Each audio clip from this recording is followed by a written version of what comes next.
The northwestern United States seemed like a great place to start a new life for Shilan Zhao and her young son Jonathan when they moved here more than half a dozen years ago. She came over to the United States, like many people do, seeking a better life for her children. But federal court records filed in Los Angeles paint a different picture. Her husband, Jianjun Qiao, was the director of a major grain reserve in China. The Chinese government provided millions of RMB that was supposed to be used to help farmers buy grain. Instead, U.S. court records allege Qiao siphoned off millions and millions of RMB and then shipped it to his Canadian bank account. The indictment makes it clear that Chinese authorities are going after Jianjun Qiao, also known as Feng Li, accusing him of stealing money, international transportation of stolen money, and money laundering. But since no one knows where he is, U.S. authorities are helping in the prosecution of his wife, Shilan Zhao, something her attorney calls surprising.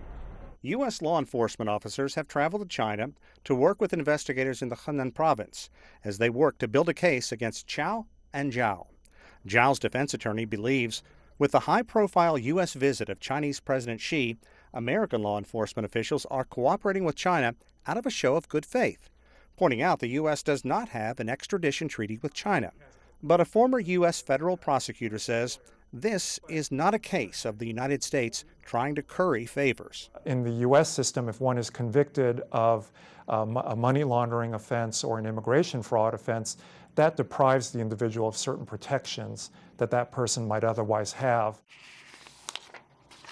Qiao is also considered among China's top 100 most wanted, and court records allege Qiao and Zhao got divorced in 2001, meaning she lied on immigration papers to get into the United States. But Zhao's attorney is not swayed by the information. My concern is that they be very, very eager to help the Chinese government, and that the evidence given to them by the Chinese government is not going to be accurate. But one thing is crystal clear. China and the U.S. will be working much closer together to make sure Chinese nationals accused of crimes will not find safe refuge in the United States.